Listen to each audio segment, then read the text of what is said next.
I am going to mute everybody. So while you are joining us, we're excited to have you here. Please put your name and your organization and role in the chat so we know who's here with us tonight. We are recording this, so please keep that in mind. We will try to keep you muted until it is time for questions. There's just different parts in the presentation. There's nice breaks, or just raise your hand and we will get to you. And as always, you can put your questions in the chat. We will get started in a few minutes here as we have others joining us. We're happy to have you and can't wait to have this great conversation tonight.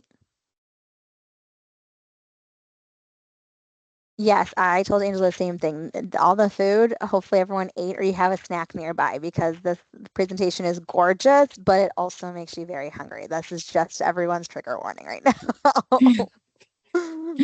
But keep your attention.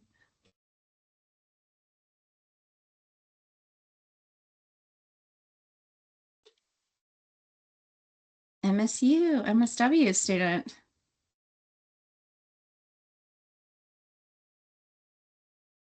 Again, if you're just joining us, welcome. Please put your name, your role, and your organization in the chat so we know who is here with us tonight. If you don't have access to the chat, we understand. I just know I will be sending an email out afterwards with the eval and things of that line because we do put the eval in the chat towards the end of the workshop tonight. If you've logged in with a different email than you've registered with, that could also be included because sometimes when I am doing the attendance at the end and trying to coordinate the CEs and all the things, I need to make sure I have the right email. So just things to think about for the night. So welcome, and we'll be getting started soon as we have everyone starting to join us.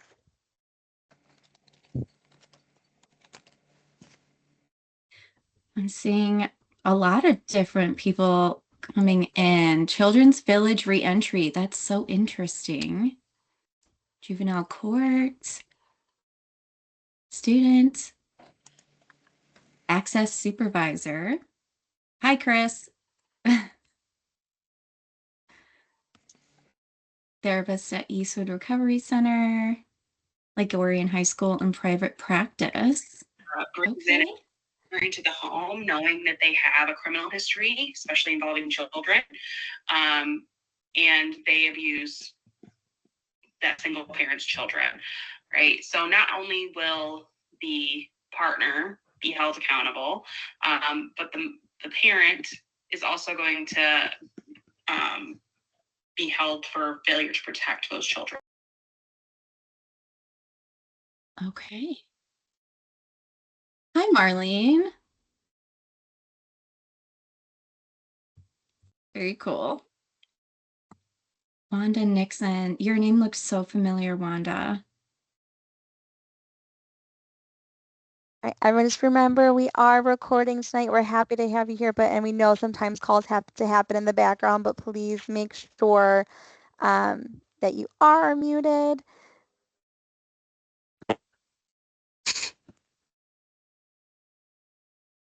Nope, Angela, I just accidentally muted you, so just FYI.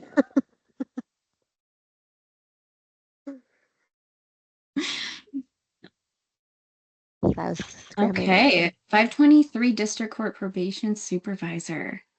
Okay. And if you're just joining us, welcome everybody. Please put your name and your role in the organization in the chat. We'll get started soon, but right now we are flowing with people entering from the waiting room, so we're gonna make sure we get everyone in before we get started. But we'd love to see who is here, so putting your name, your role in your organization, we know who is our audience tonight, who's gonna be participating. It is not required for you to be on camera. We understand sometimes that messes with like the network and Wi-Fi and all the things, but if you are comfortable being on screen, we're more than welcome. You're more than welcome to show your face. We'd love to be able to see you. And again, this is recorded, so that way, for anyone who isn't able to be here tonight, or if you really love the information, you want to review it again, maybe with individuals that you know or individuals served, always you can find our past community workshops on OCHN's YouTube page. All right, it is 6:31. Give it about one more minute because it's still a couple people. It's delaying a minute, so I want to give. Sometimes it lags. Teams is not always my friend when it comes to that. Yeah, for sure. Common Ground, Sacred Heart, St. Clair County Jail. There's a couple more I saw there.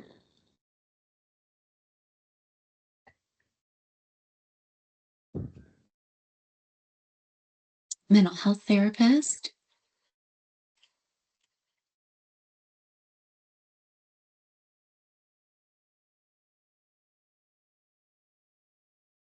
Lots of therapists. I didn't really know what to expect. So it's really cool to have so many different walks of life come in and so many different backgrounds. That's a good group. CNS healthcare and quality. Hi, Relena. Relena at DWIN. Contract CPS. Cool. OCHN utilization management. It's starting to slow down a little bit, so I'll give it one more minute just to make sure we have everybody here with us tonight. Sure thing. And we're doing bedtime here at my home, so Anna said that she couldn't hear any screaming or crying upstairs as we're approaching bedtime, but if you do, she's fine. She is very tired and she wants to go night night. So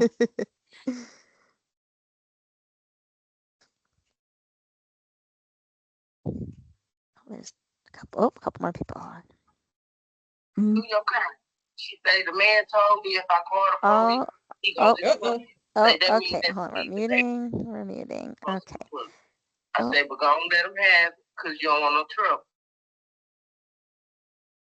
Okay, there we go. All right, Emerald, we are going to get started here. Is just a reminder again, as we get started, to please make sure you are muted. There's been a couple hot mics kind of going on tonight with some things that I'm not sure we are allowed to hear. So please just make sure as we record these workshops that you stay muted. Now, if you do have questions during the workshop, please feel free to raise your hand. And Angela or myself or Paris will let you guys know when to come off mute and when to ask your questions. Or if you feel like, oh no, I might forget it because I know that's how I get, please feel free to put it in the chat. And then during those breaks for questions, we will get to those and make sure all your questions are answered or comments are noted and all the things of that nature. So we are excited to have you here for tonight's November's SUD community workshop. I am Anna Jessup. I am one of the SUD clinical analysts who I help oversee these and put them together now for the last 3 years. We're excited to start this fiscal year off with this great topic. We haven't had a topic really on love and addiction and relationships and boundaries and codependency. So we are so excited to have a new, fresh topic for you all.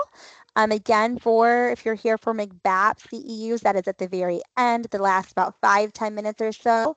We will make sure that you get the evaluation, the link, and I also send the evaluation at the end in an email in case you can't access the chat for different reasons that can occur.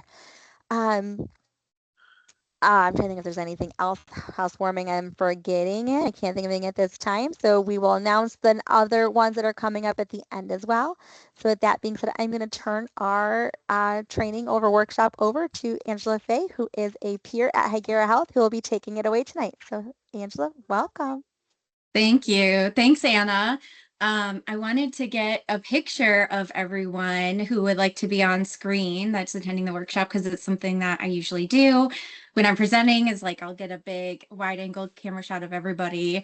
If you're okay being on screen, I'm just going to do like a screenshot of the workshop. So, all right. Everyone that's cool with it, say cheese. 1, 2, 3, cheese. Cheese. Awesome. Thank you. I will send that to Anna afterwards. And then, yeah, anyone who wants access to that lovely picture of us will get it.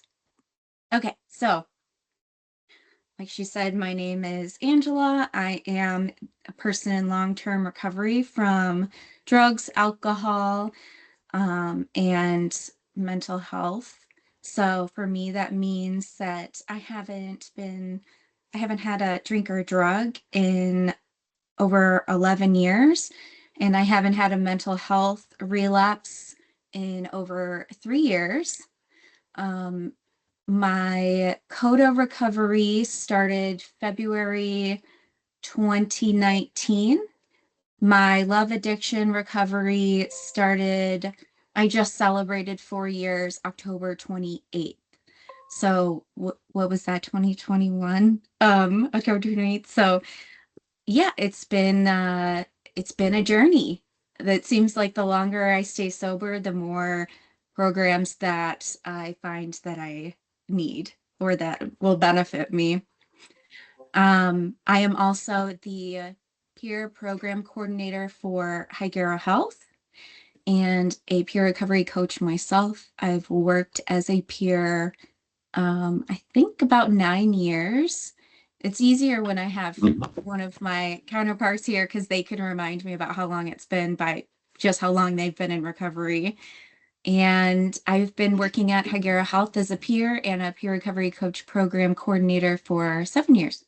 So yeah, welcome to Breaking Free, a multiple pathway approach to codependency, love addiction, and boundaries. And yeah, you can go to the next slide. So I thought I would share a little bit about what that personal recovery experience was like. When I was, this was, I think, over 4 years ago, I was living in Houston and I was in a relationship that was not healthy. And I knew I didn't want to be in that relationship. I was acting out in ways that really mimicked a addiction where I I was making poor decisions. I was like making bad decisions with money.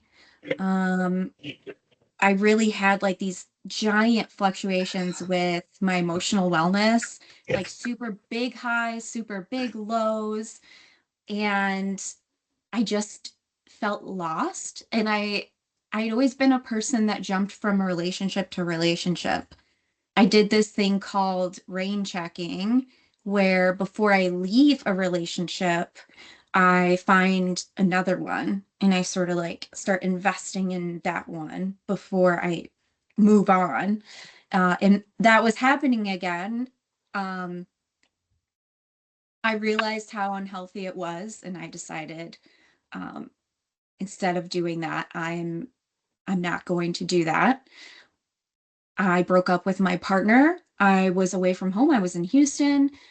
And then being alone with my feelings, with just no person to sort of latch onto and have that love addiction with, I went into withdrawal. It was very real. Um, Withdrawal is experienced physically and mentally, much like any withdrawal that you get from drugs and alcohol. It is just as awful. There's even a treatment center. There's probably more now, but the only one that I knew of, and I knew some women in Houston, in fact, that went there. It was in Arizona, but it was like out of pocket. So $50,000 to go and be in a ranch and get like intensive therapy. And I was already in recovery from, drugs and alcohol. And I knew that what I was dealing with, like there had to be, if I could get sober from those things, from that like mental anguish, there had to be some way, there had to be something that could help me get sober and deal with this intense, agonizing pain that I was experiencing in my withdrawal from love addiction and codependency. I knew there was Al-Anon. Um, I went to Al-Anon meetings. It didn't feel like enough. It felt very different and very separate from that kind of recovery and that support system. I felt that I needed something far more intensive. And so I did everything I could. I used every single tool that I possibly had. A lot of tools stopped working. I had to find new ones. I just kept reaching out until I struck something that helped, and I found Codependence Anonymous. I went to a meeting and I felt seen and understood in a way that I never had before, and I felt just the smallest amount of hope. I was still experiencing withdrawal. I very much still wanted to die. I had suicidal ideation. I had not attempted at that time, but I was very honest and open with people about wanting to commit myself to a psych program, but then also knowing like it hadn't worked for me in the past. And so I just kept going to those meetings. I moved out of my partner's apartment. I was sort of homeless, living in a motel until some women in recovery allowed me to stay on their couch. And I fell into a sponsorship with a woman, and she said, you have to go no contact with my ex and with all prior partners. And that sent me into an even darker place. And I remember talking to my sponsor one night, and I was like, I'm experiencing a psychotic break from this because my relationships was my drug of choice. And I felt very untethered. And I remember she stayed on the phone with me throughout the night until like I got through it. I was really unwell. I dropped out of grad school. I was in a master's of public health program for epidemiology. Um, I then somehow found housing, like this person on Craigslist. Um, I I found an apartment. I started living on my own. I started working the steps in Codependence Anonymous. And I would begin by reaching out and working the steps and being brutally honest and walking through the pain. Um, and just like putting one foot in front of the other and like panic attacks and just believing that I could get better one day. I started having some days where I didn't want to die. And then I kept moving forward. And then I remember I would track my mood on this mood tracker. And I started having days where I wasn't like it was like a 1 to 5. And like one was like dead eyes, like it was bad. It was a little smiley face and it was like black. And there was like one week where I was maybe not that. And I was like, okay, girl, like you can do this. You've got this. You do have better days. Um, I relied heavily on the women in recovery. They were everything. I had to change medication. Um, I sought therapy down there. I found some therapists that were was a very bad match, but I just kept going. I asked for help from my family and said, I can't do this alone anymore here. I have to come back home. And I came back home. I lived with my mother. I asked friends here for help too. Um, and I kept going to meetings. I kept going to Coda. I kept getting better. I kept having days where I was like the most ecstatic, happy face. And my mood that whole week, the average was like a happy face and not the like sad, dying smiley face. Um, I felt freedom and I felt joy in being with myself. I felt okay with my emotions. I began being okay with my deep, deep loneliness. And I stopped running away from it.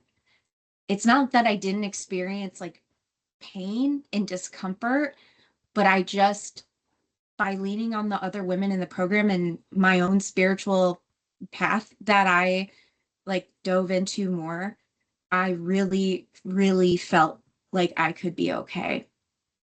Um, I reached out to Chris Ojoski. He's actually here. He helped get me a job as a peer recovery coach again. And Thank God for that. I think I was just meant to be back here and doing that. And God, I was doing so much better, and something else was just missing. I felt I needed more direction. I felt I needed more structure, because I was really understanding how to ask for my needs, how to identify my emotions, how to have tough conversations, begin setting boundaries with people.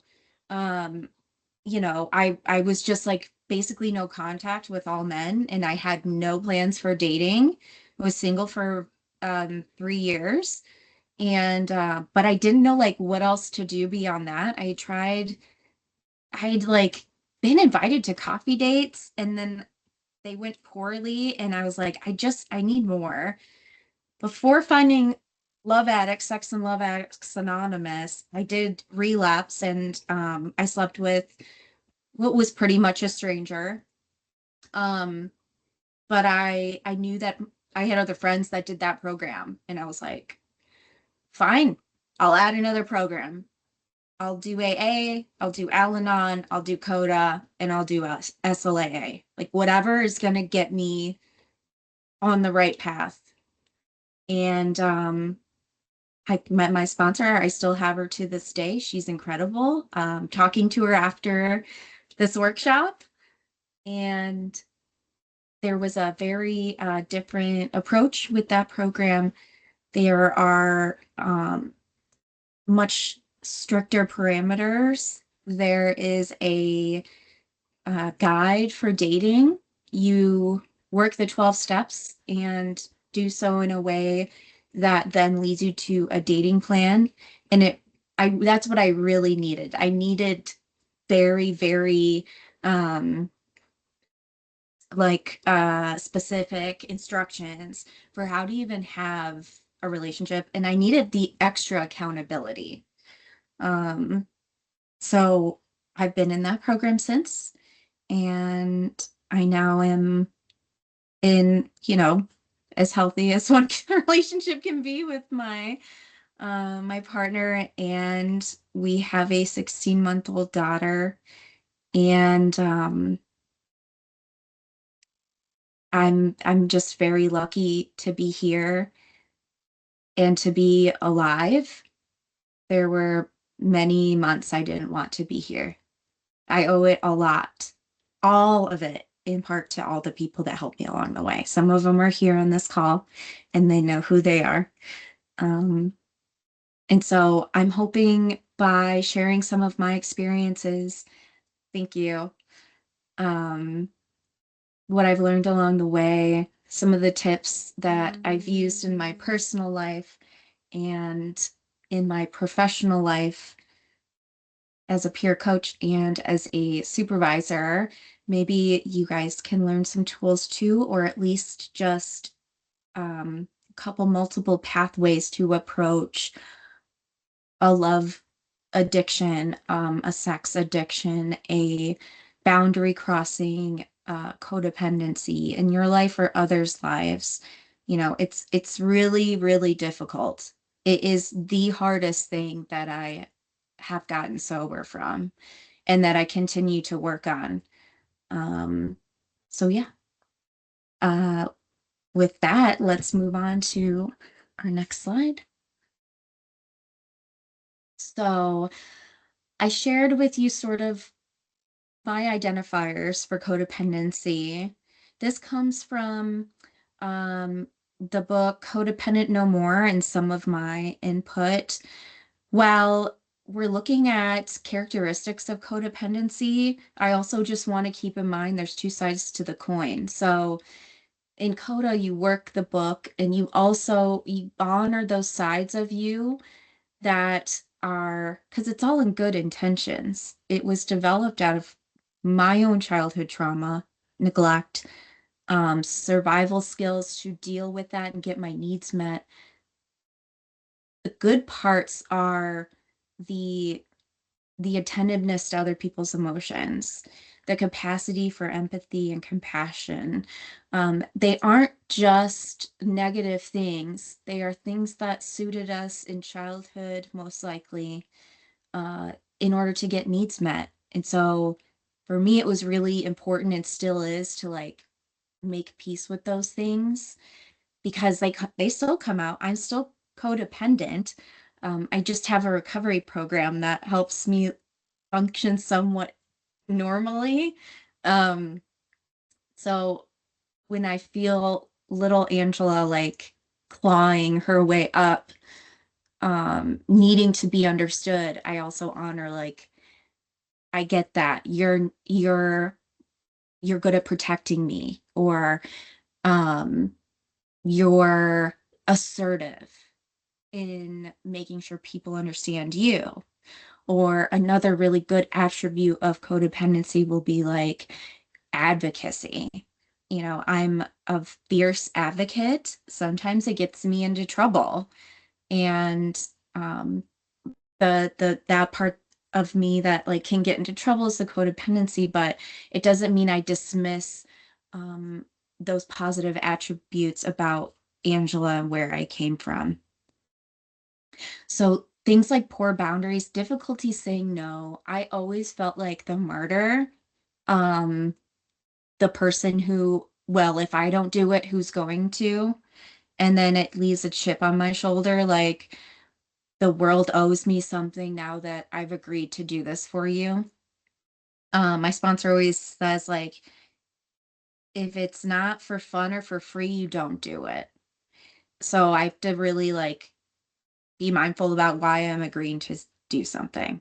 Like, what is this like intent behind this?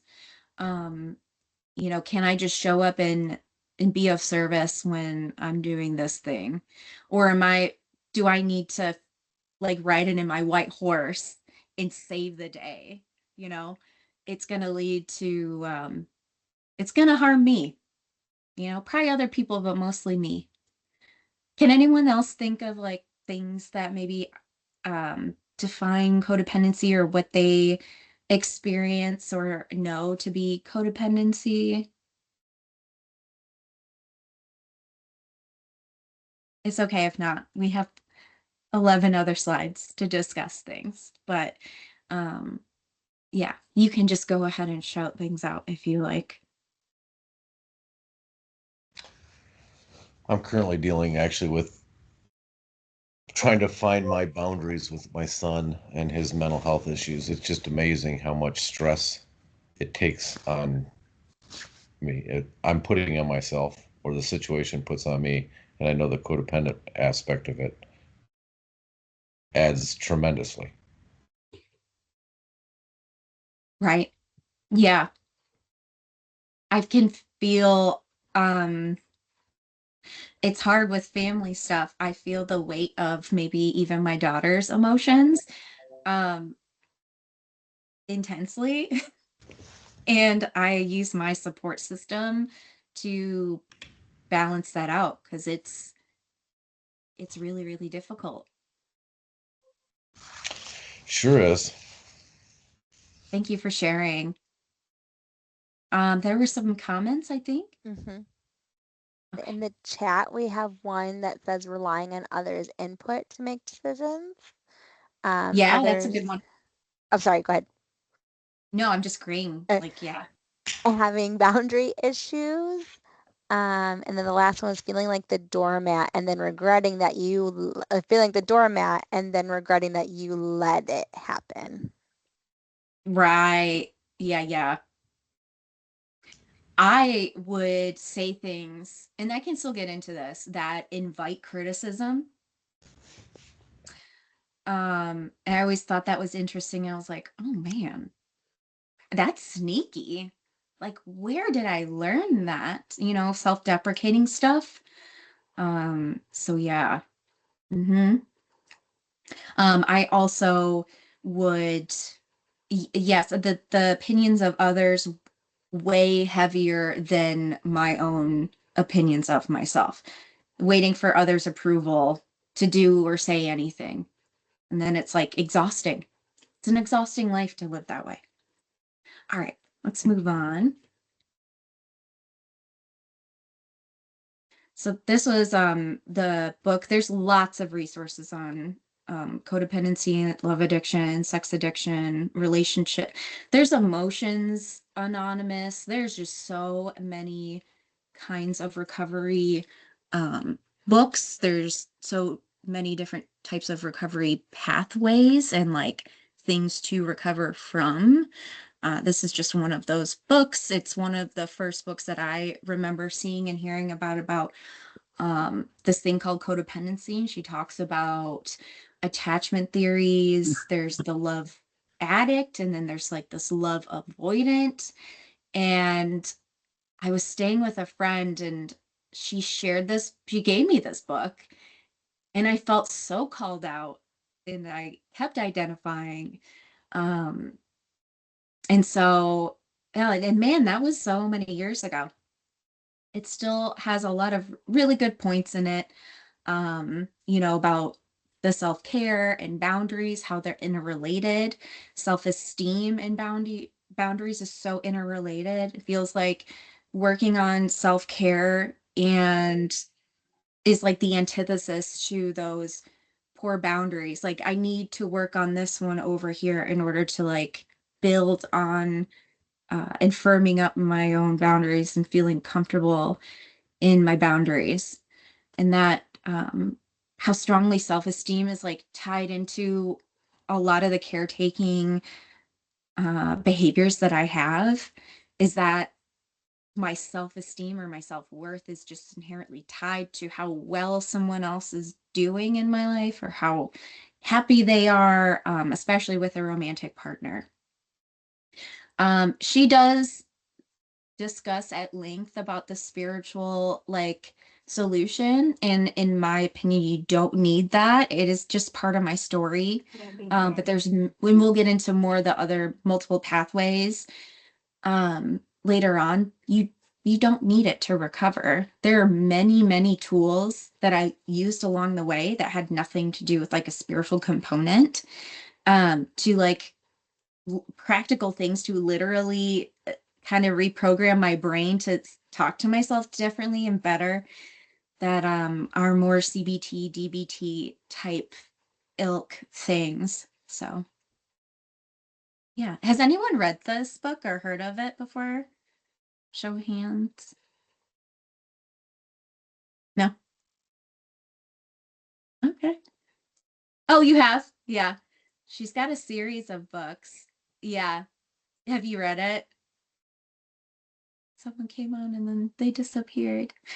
Um, I think the next one is like Beyond Codependency, So yeah,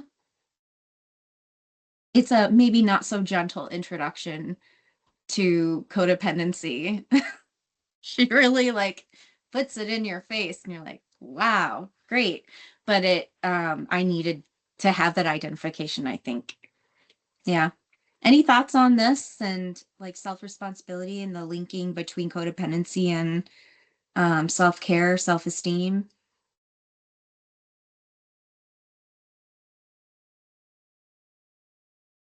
We did have someone also agree that they have the book as well in the chat. Oh, someone has the book in the chat. I have one comment. I'm Al, also from Higuera. So, I think a lot of it is the fear of making a mistake. And my impression, if someone is codependent, they're more comfortable if either our soulmate or someone else that we're close to makes decisions for us. Yeah, absolutely. Like maybe a parent should have a long time ago.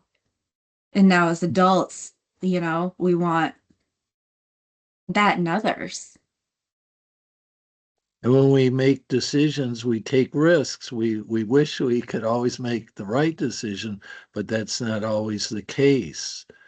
And it's very complicated. But I'm very impressed with your courage.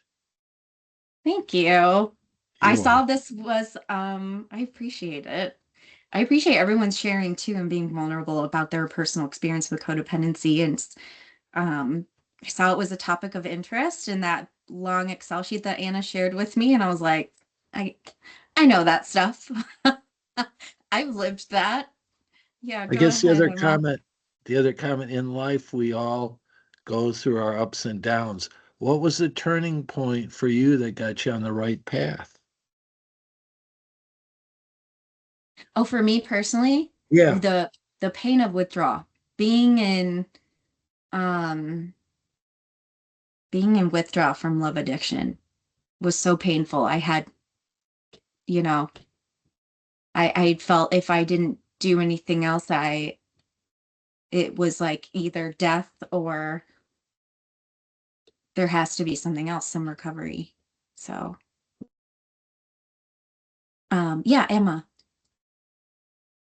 Yeah, I working in substance use primarily, I find that a lot of the people that I work with that experience codependency the most are those that were caretaking their caregivers growing up who were also struggling with substance use. And so their first experience of love was caretaking. So that's their interpretation of what love is that I care for you and I shelf my own emotions. So I find that there's a Mhm. lot of overlap, especially when substance use runs in the family. And they often like develop this negative core belief that like my needs don't matter, and they Right. find self-esteem and caretaking for others. So I love how you Yeah. touched on like the self-care, not necessarily like the relationship between self-esteem and caretaking and codependency, because I see it all the time. Right. Yeah.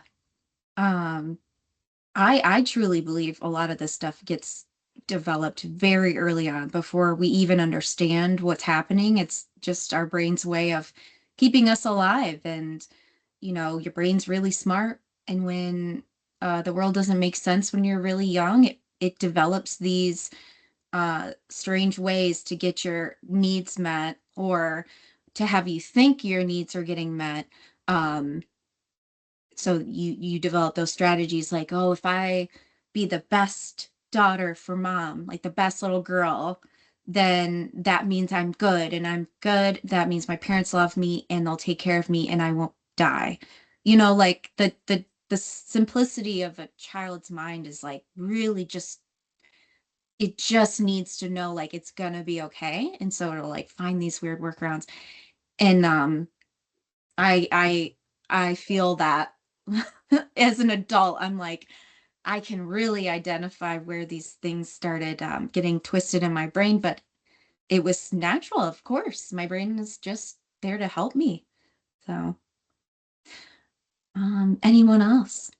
There was a comment of someone saying that they agree with what's being said, and then also that often that it's not always a choice. For example, if there was a loss of a parent. Right. Yeah. Yeah, I agree. Like a lot of this stuff, it doesn't feel like a choice to me. Just like my addiction did not feel like a choice. Um, it it was there. If I was going to have a drink at any point in my life or use a drug, I was going to be an addict. It was going to happen. I'm wired for it. Just like I didn't have a choice in becoming codependent. It was my brain wired me to survive at a young age, and that it brings me a lot of peace knowing like I don't have to feel shitty about me. Like I'm not a bad person.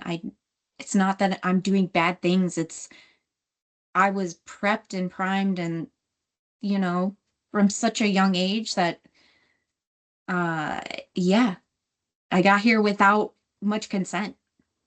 And so I can be okay with that most days. Yeah, go ahead, Deirdre.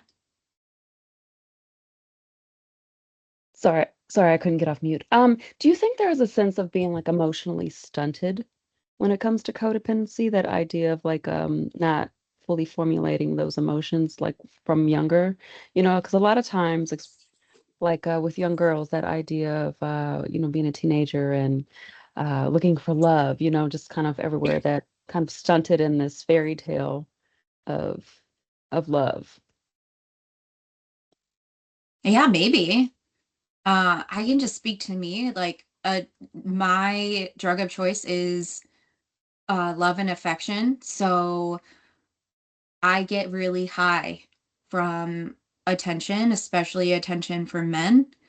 And dating it was really difficult.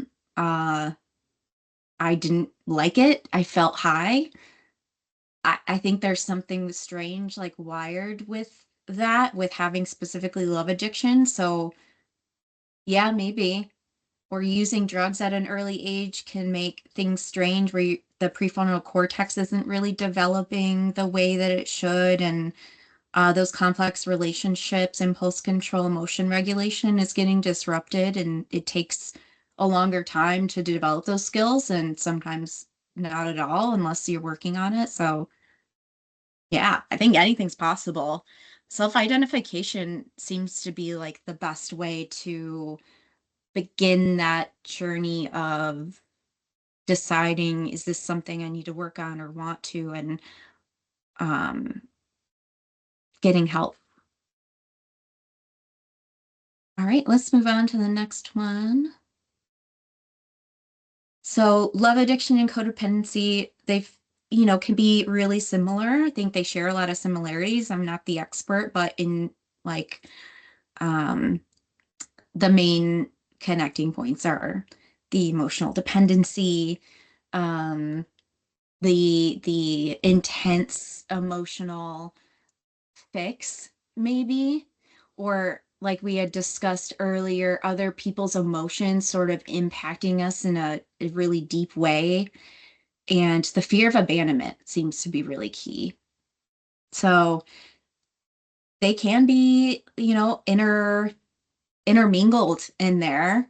Um, but I remember going to Codependence Anonymous, and there are some people that didn't feel they had love addiction.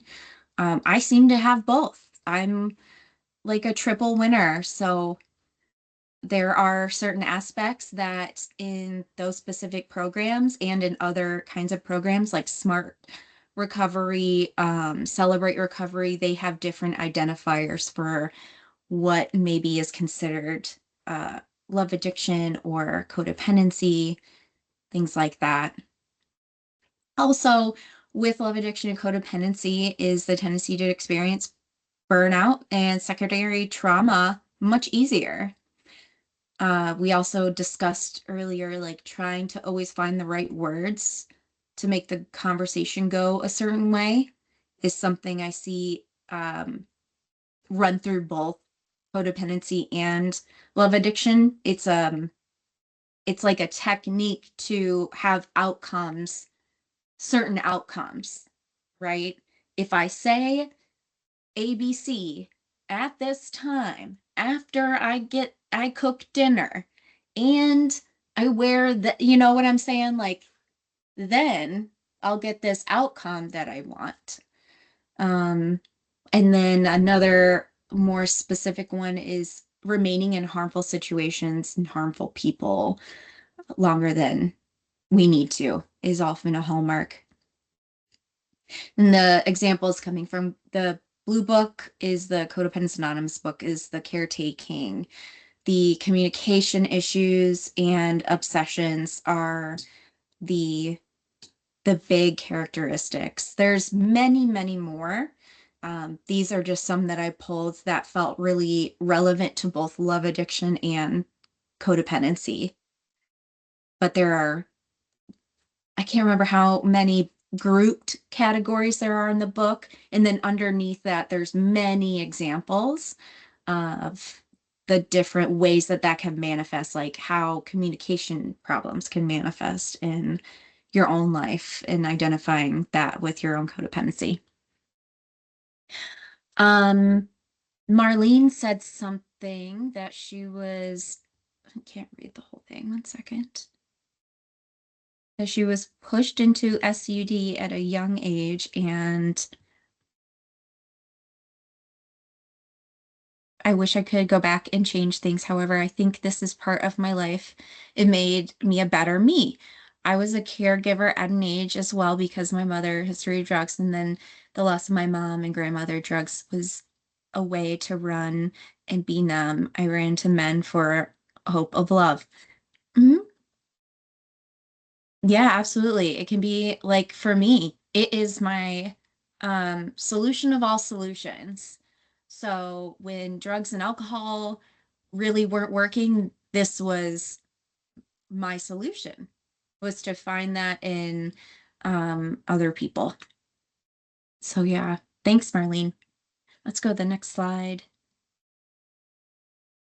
Again, more signs and symptoms. These are more related to experience, professional burnout and secondary trauma and how it might be related to codependency. So overextending yourself, prioritizing others, prioritizing our caseloads, um, difficulty setting boundaries, maybe answering phone calls after 5 p.m. or saying yes one more session to that person that we know is inappropriate for the services we're providing and they need to be transferred elsewhere because maybe they just want to stay with us because they really like us, and or feelings of hyper responsibility.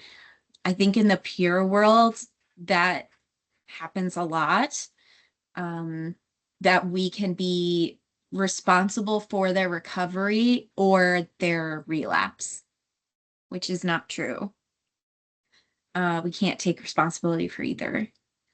And then neglecting self-care. I will do this. I will skip lunch sometimes and take on too many opportunities at once. Um, and then I'll realize, oh, I've done too much. I took on one too many things. And then I have to call my supervisor and be like, I agreed to do this thing 3 times a week. I can't. I can do once a week. I realize I'm at the end of my rope with this. So the goal for me is trying to get that, not to get up to that point, but like trying to maybe get behind the line of uh I'm done too much, like I need to start pushing stuff away. And the sooner and sooner I start recognizing that or start making changes before I get to that line, I feel like is a win for me. Warning signs is like emotional numbness. So secondary trauma and emotional numbness is can be really common, or irritability, short-temperedness, physical symptoms is harder to see, you know, even if we're like hyper alert, that can be a physical warning sign.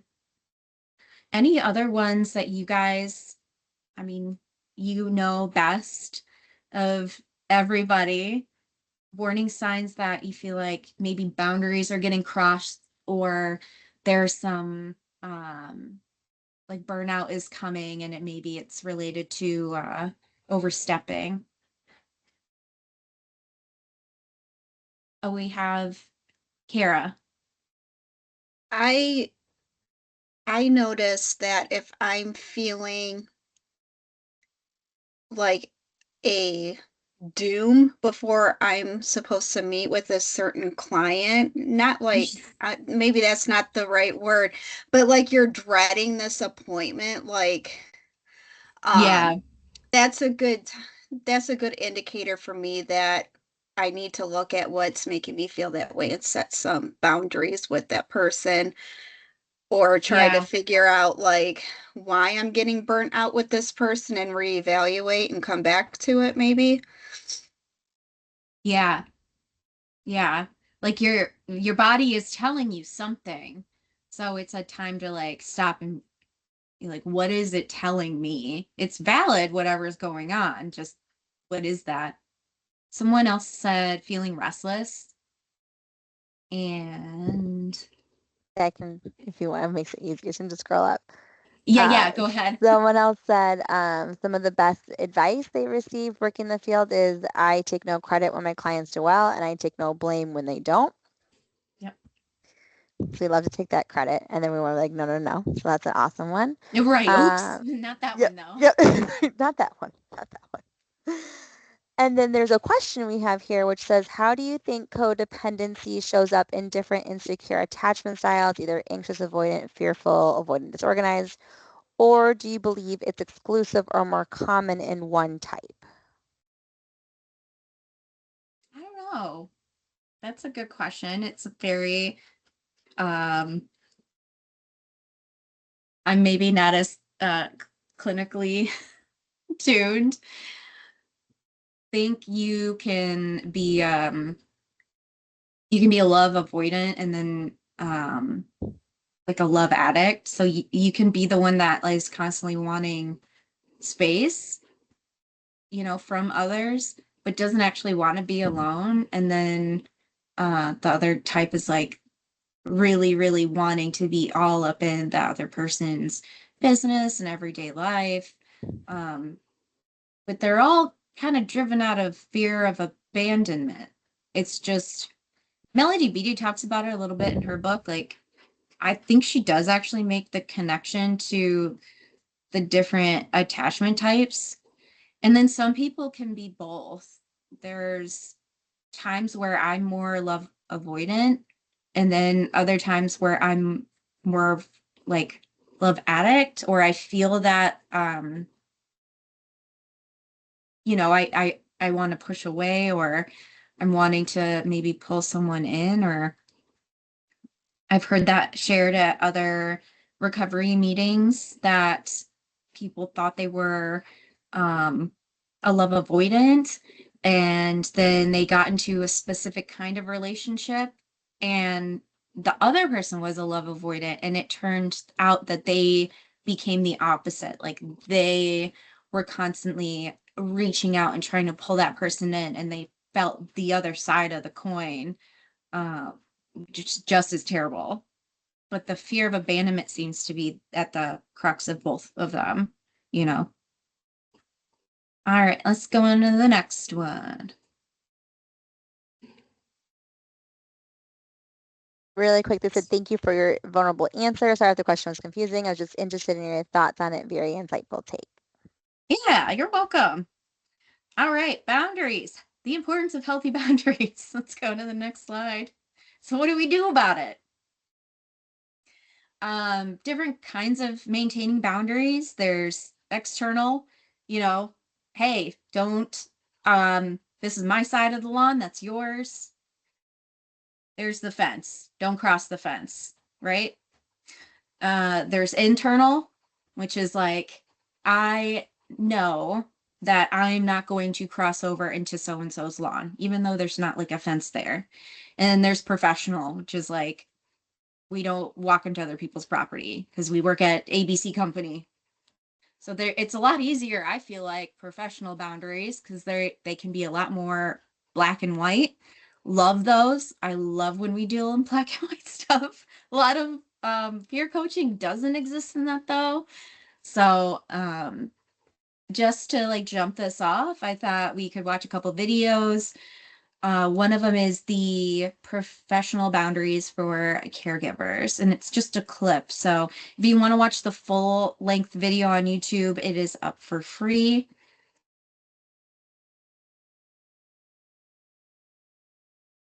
Give me 1 second, guys. I'm going to switch screens here.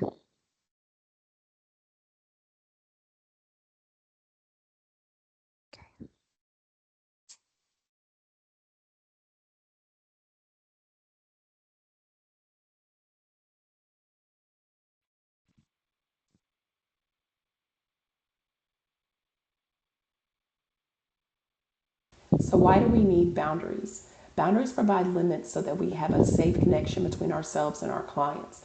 We always want to be with the client, but not become the client, meaning that we don't want to take on our client's emotions or problems onto ourselves.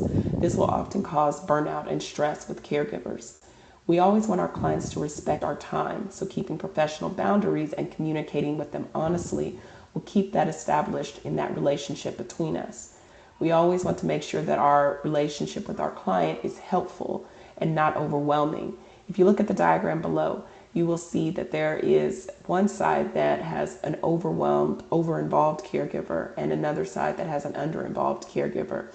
Good caregivers and helpful caregivers are somewhere in the middle, where they're not overly involved in their clients' lives and they're not underly involved where they're neglecting and not doing their duties.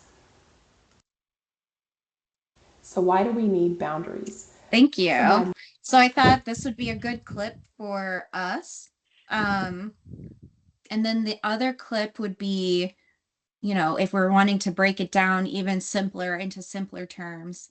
And I find it would be helpful for just anybody understanding what setting a boundary is.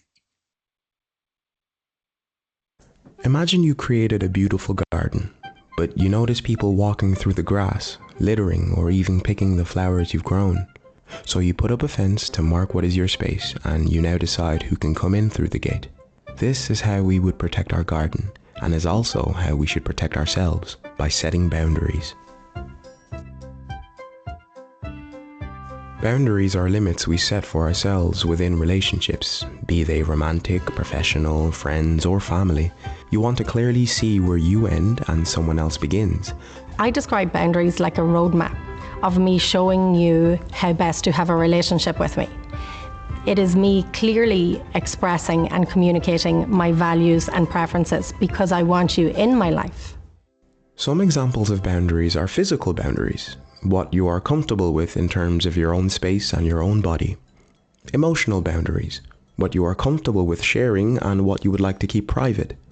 And time boundaries, how you would like to prioritize your own time and where you would like to take time to rest. An example of a request would be, please stop raising your voice. An example of a boundary would be, if you continue to raise your voice, I'm leaving. That would be me clearly expressing my thoughts and feelings, being aware of what I'm responsible for, and being aware that I don't need to explain my no. Boundaries are something that everyone can benefit implementing in their life because they not only protect our time and energy, they also protect our relationships. They prevent miscommunication, misunderstandings, and built-up resentment. But what about when someone doesn't respect the boundary? What's often difficult for people is what to do when somebody violates or oversteps a boundary.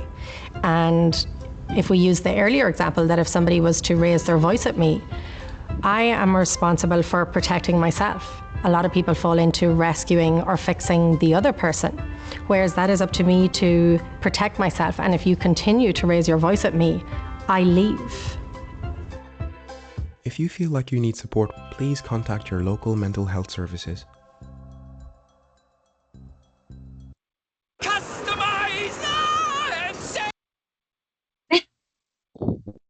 Thanks, Anna. Yeah. I thought that was such a cute little video, and yeah, perfectly describes where to start if you're looking to establish a boundary. Identifying feelings like feelings of frustration. I don't like this thing that's happening. Well, what can I do about it? Is it even reasonable that I can like build a fence around this? And I love the analogy of keeping like your mental wellness and your self-care, your self-esteem as your garden that you protect. You get to choose who you let in. You get to choose who mucks around. And so some of those are internal, some of those are, you know, I get to decide how long I'm willing to, let's say, and we can go on to the next slide. Let's say I'm uncomfortable seeing family members at the holidays and I'm brand new in recovery. I don't need to be there the entire time. An internal boundary would be like, I know I'm comfortable at an hour. After an hour, I start to get anxious. People start drinking. Weird questions come up. An internal boundary would be like, I will be leaving after an hour. I don't need to share it with anyone. And there's not anything that anybody's going to be doing to cross that boundary. It's for me to know and for me to reinforce with myself. Now, like she mentioned, an external one would be, is there something physical or emotional some way that other people are, am I like being exposed to them stepping on, you know, my time, my space, my physical safety? And then I would have to establish a if this, then. So, you know, strategies to start healing from codependency and establishing maybe an internal boundary or a place where we feel our garden getting stepped on would be just to start talking about it. So I'm figuring out, I don't like when I'm at Thanksgiving, let's say, Uncle Lou sits next to me and there's always an uncomfortable conversation with them. Then maybe I can say, you know, Uncle Lou, if you use this specific language, you know, at me, I'll have to get up. Or to maybe the host of the dinner, if there is drinking there, then I will have to go. That one you could either do internal or external. Sometimes you don't need to tell people everything about the boundaries that you're setting. There are some that you really do, and you need to be clear with people though. But just talking about it, seeking support, seeking some kind of recovery to discuss what you're feeling, identification. Maybe those supports also can identify with those things going on and just not feeling alone. Self-care is another great place to start if you're just not ready for boundaries. I find often that they'll we'll talk about this in SLAA, but it's called like top lines. And top lines are your like most top prime best self-care. Like I'll read for 30 minutes and then I'll do my skincare and then I will like do a breathing exercise and then I'll go for a walk. Like those are, if I do all of my top lines, I am doing extraordinary self-care. And sometimes that will often that'll give me like clarity about what is going on internally or externally, what boundaries being crossed, or where my codependency is showing up or my love addiction.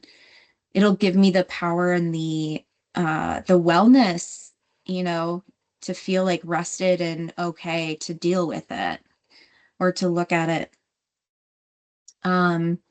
Another strategy is just detaching. They say detach in love, and that's all great. Like detachment in love is I love this person, you know, all a family member. I cannot get them to respond to me. I used to send them many texts, show up at their house, all of these things. And at first I felt like I couldn't detach in love, which would just be like, they don't want to speak to me. I can love them from afar, and that's okay. I can say, I hope you're doing well. Here's an update in my life, and then let them be. That's detaching in love. Detaching is just going no contact and going dark. You know, whatever it is that you need to do to protect your garden, I say do it. If you can't detach in love right away, then just detach. Just start somewhere. And sometimes the situation is like far more dangerous. And then it's like, you don't have to wait to detach and love. You can just detach and block and get away from the situation.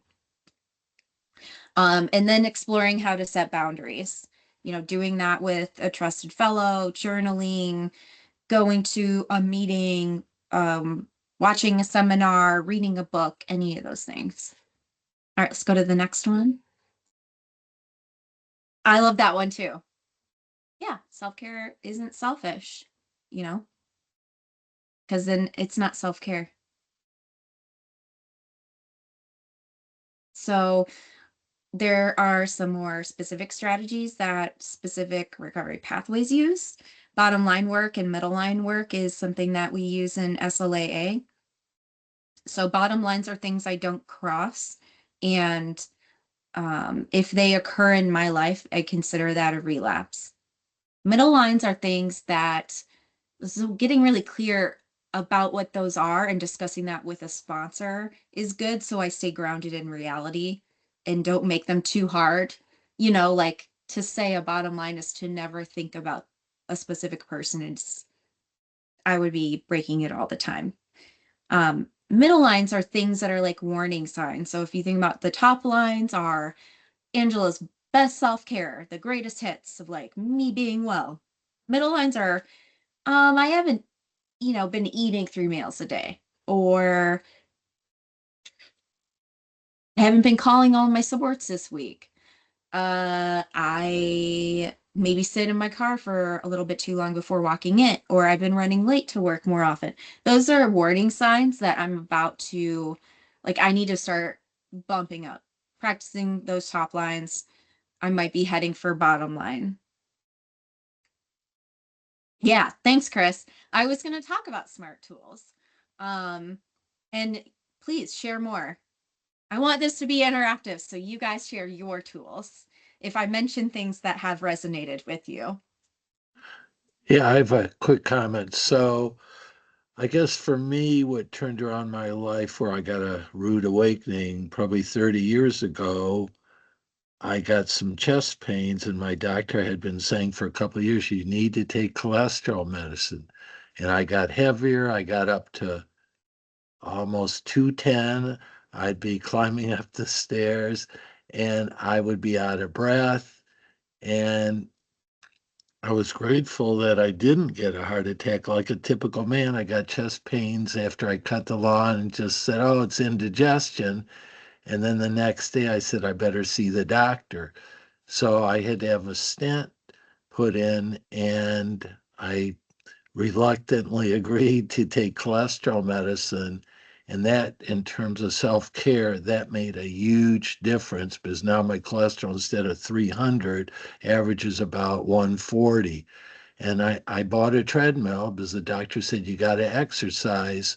And I had to change my eating habits because I was always skinny and I would gain weight. Then after I hit 30, I got up to about 210 and I felt sluggish. So it's a message also, we get stubborn, we give to ourself. And my self-talk said, I better make changes because I always think if something doesn't work, you got to think, what are you going to do differently? So probably the last 30 years, I'm on that treadmill, probably 5 days a week, sometimes six. I do the 2 miles. And then, because the other thing I did, I was working 60 hours, probably now I work 20, and my blood pressure is good. And the next battle is diabetes. Since I cut back to 20 hours now, my sugar's real good. And although it's difficult, probably 5 days a week, I between the treadmill and walking at the mall with my wife, I probably average 5.5 miles a day. And I had recently a stress test, and the cardiologist said I did terrific. So I'm reaping the benefits, but everything there's, in my opinion, upside and a downside. I can't eat whatever I want, and I have a theory: as we get older, food becomes more important. I got to think about what I'm eating, and it's really the biggest bonus of exercise is that it gives you a lot of energy. I still have some energy today. I was up on the treadmill at 5:30 in the morning. I saw 9 clients today. I was pretty alert. I mean, I'm just a big believer. The exercise has literally turned around my life, and I'm in my almost mid 70s, and the cardiologist can't believe how well I did on the treadmill because they give you a stress test where they really push you hard, and I lasted 10 minutes, and he couldn't believe it. So yeah, I'm a big believer in the exercise. That energy it just makes you the endorphins, it makes you feel so much better. It just turned around my life. Yeah, absolutely.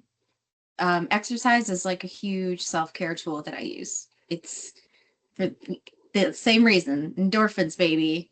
I Right. need, I Well, want to get that like satisfaction somewhere. what I So, tell people too, fear is a great motivator because I was scared I was going to get a heart attack. And that fear made me then take heed what my doctor said, which was, hey, take the cholesterol medicine, work out.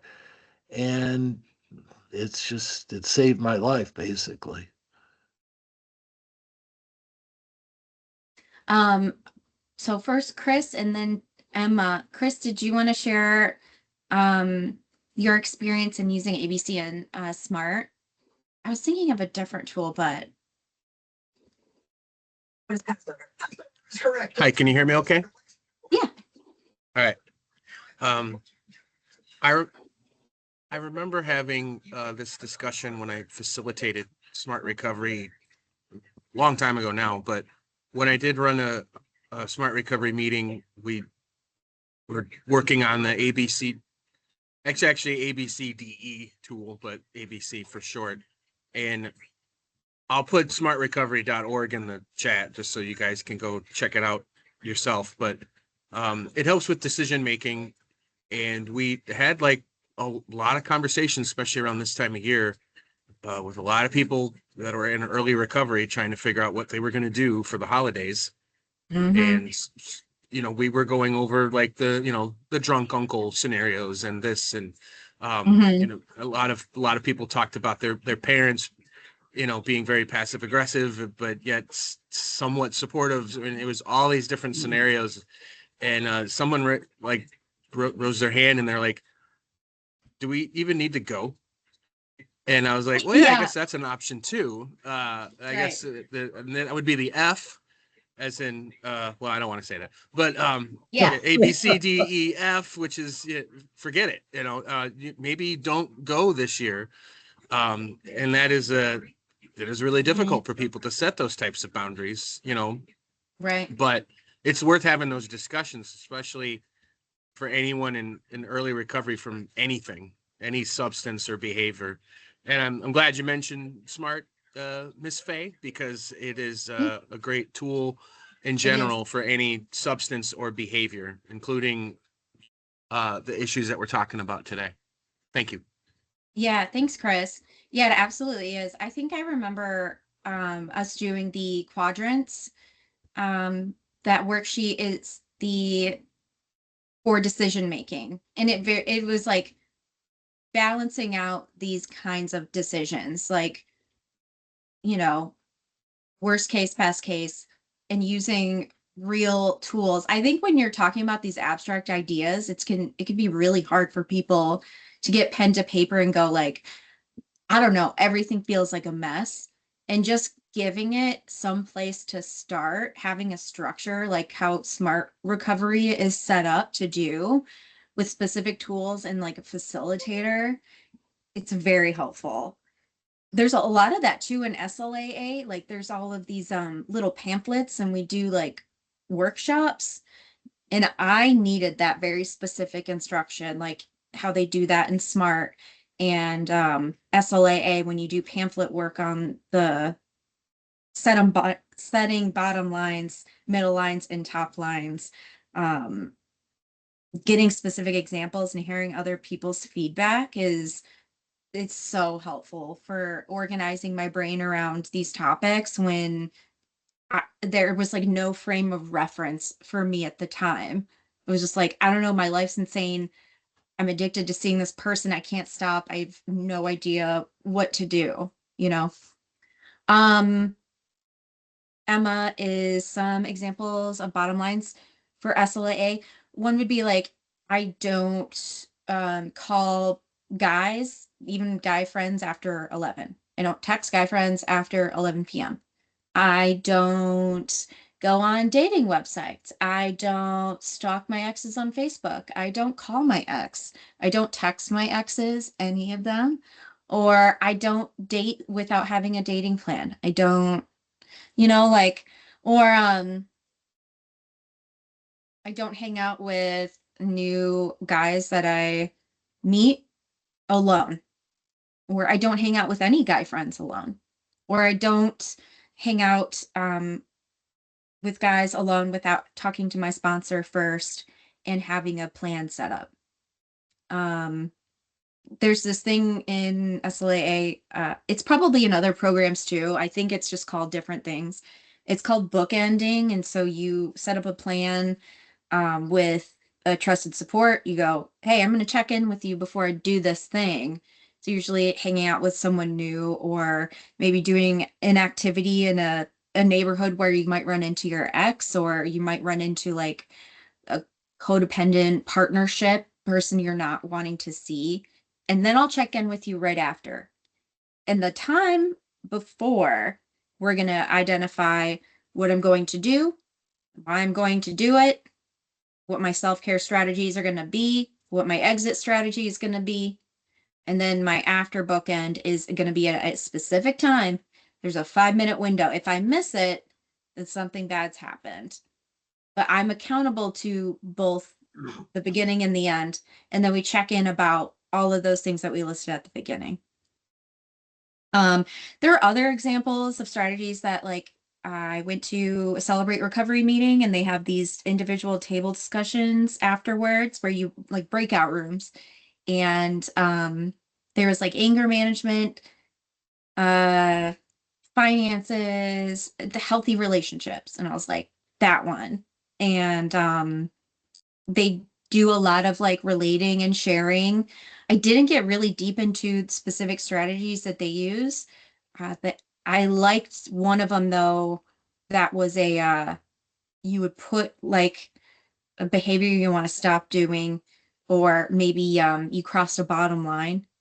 They didn't call it that, but let's just say that's what it was. You write on a piece of paper and then you would go up to the front of the stage, and you would put it in this bucket, and you're like basically throwing it away, and now it's gone, and you can like start over and like clear your slate, to forgive yourself about whatever that was, and move past it. All right, let's move on to the next slide. We're running out of time, so we're going to kind of speed along a little bit. Maintaining setting boundaries. So I used this tool called nonviolent communication. If you want to use it, or with your consumers, where it gives you a really succinct formula.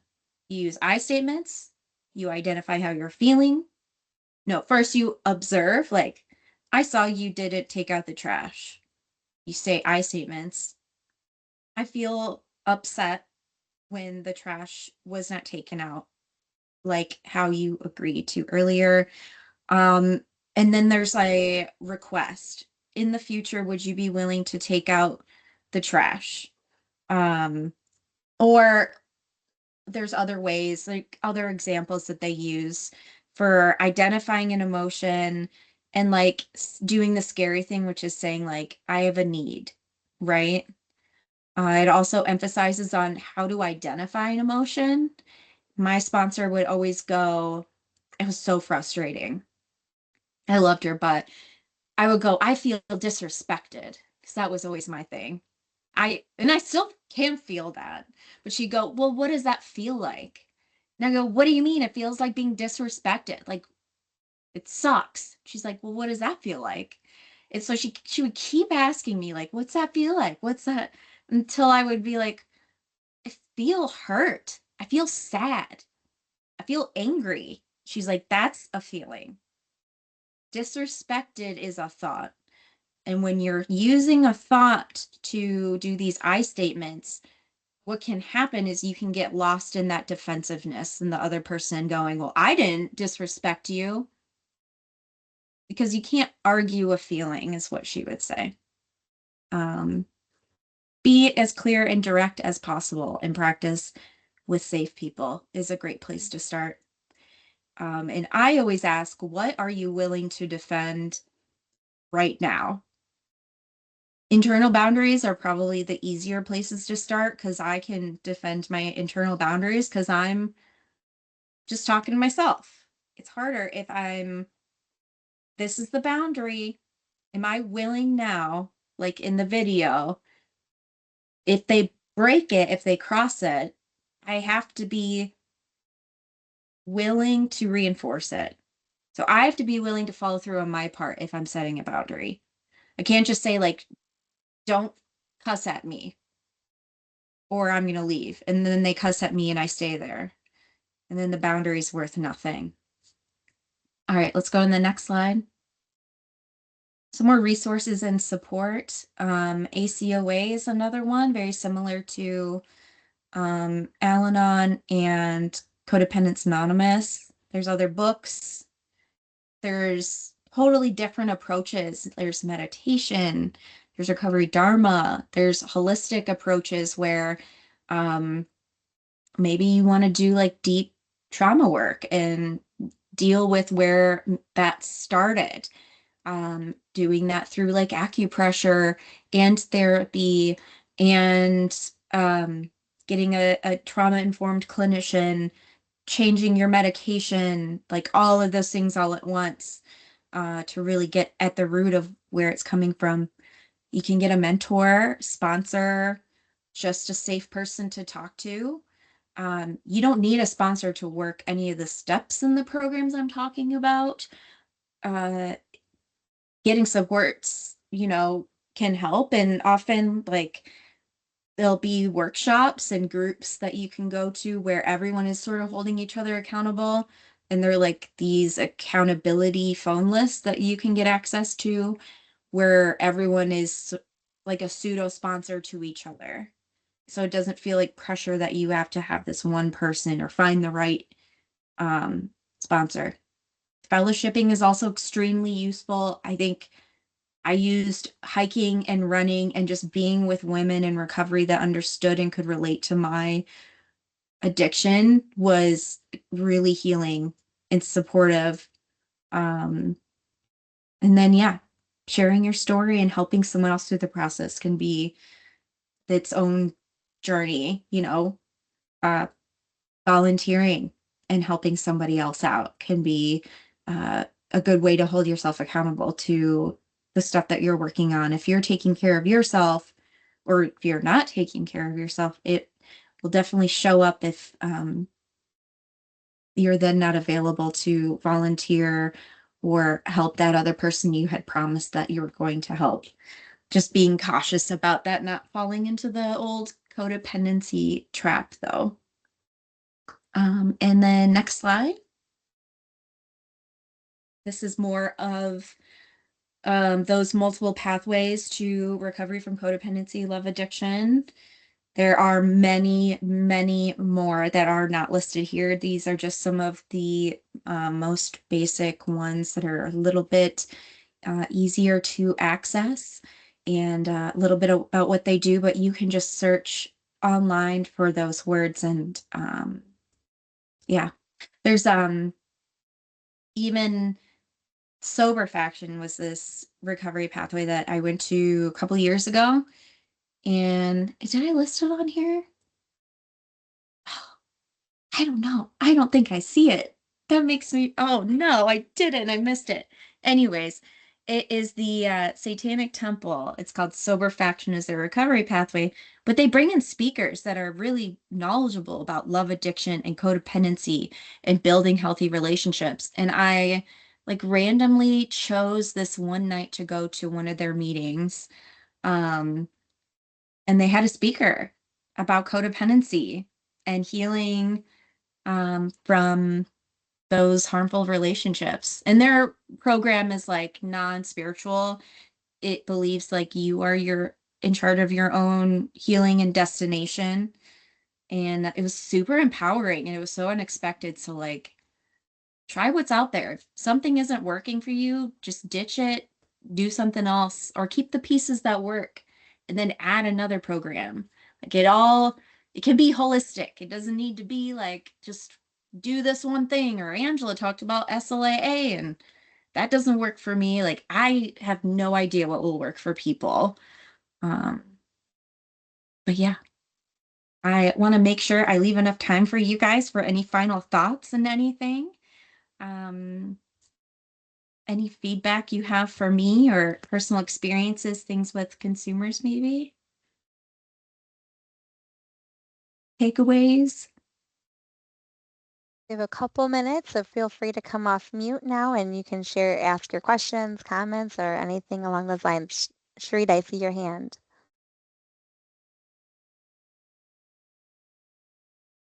Thanks, Allison. Sorry, I was trying to unmute myself. But I just wanted to say thank you so much for sharing your story. It takes a lot of bravery to be able to expose yourself to others. But it also shows a lot of courage to be able to do that with the intent of being able to help someone else through whatever it is that they are going through. So I appreciate you sharing your story with us, and you have such a beautiful family. And I just appreciate this opportunity. So thank you. Thanks. Pictured is just my mentor, Chris, not my partner, but yeah, he helps me in my recovery journey. So thank you. I really appreciate you guys, and it's been an honor to be able to share this stuff. Yeah, I just wanted to say real quick, I work in a outpatient mental health setting, and I think we get a lot of trainings for, substance use, domestic violence, LGBTQIA plus, I mean, a lot of different things, but like the codependency, love addiction, I mean, that's a really interesting topic that I don't think really gets offered a lot. So I think this was a really, really interesting training. I've already been like texting some of my coworkers, like, if you ever see this, like, I would recommend. Oh, so thank thank you so much for, like she said, like sharing your story, and it's really helpful, and I appreciate it. Thank you. I appreciate it back.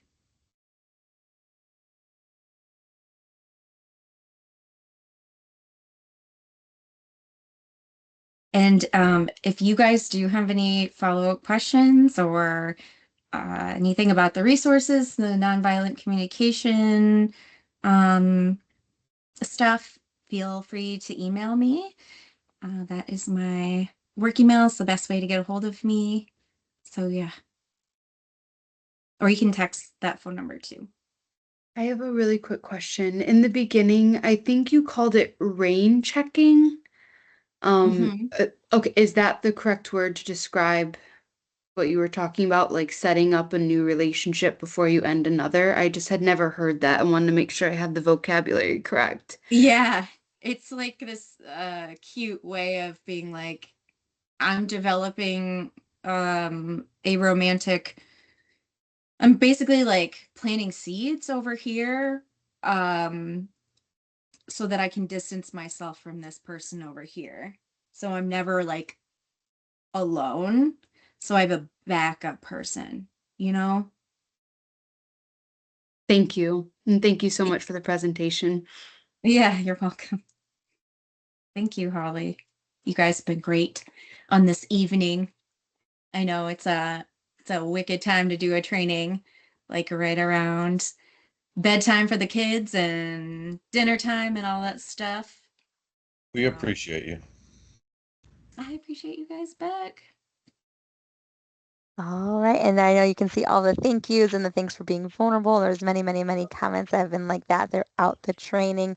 Any other final questions regarding this presentation? So you all are aware, I did put it in the chat, but I did email this out, the PDF version, to you all with the link, but also I will be emailing that out again tonight in case you did not have it or weren't able to download it.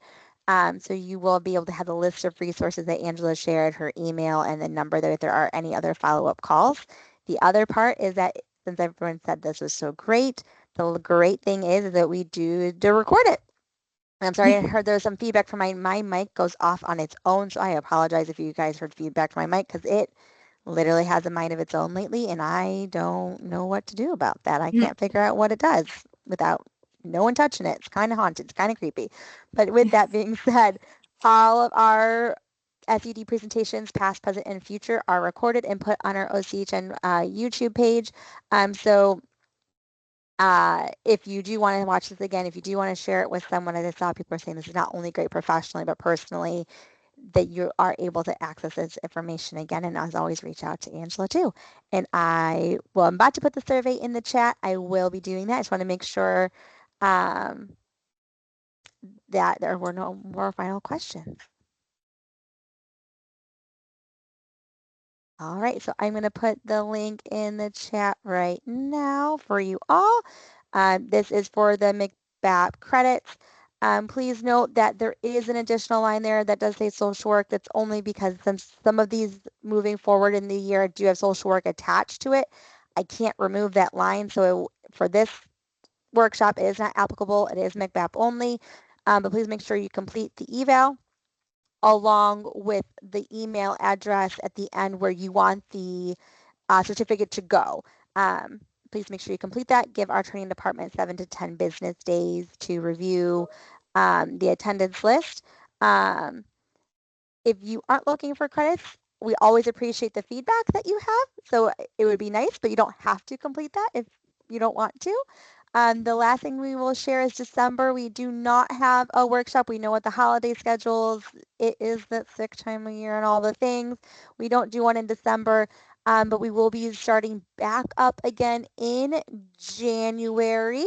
January 8th, we have Stages of Change that will be presented by Amy Hastonsky from Oakland Family Services. Also available on the website is our February and March workshops as well that you can sign up for in advance. Our February, we already have our speaker here is Chris Ojowski. He will be presenting on secular recovery. And then it's on February 12th. And then on March 12th, we have dialectical behavioral therapy skills and interventions for high-risk clients. It is also March 12th. It's always the second Thursday of the month from 6:30 to 8. Please feel free to sign up. And with that, I will be here to help work out any other TA needs that might be needed. Paris, we can stop recording now.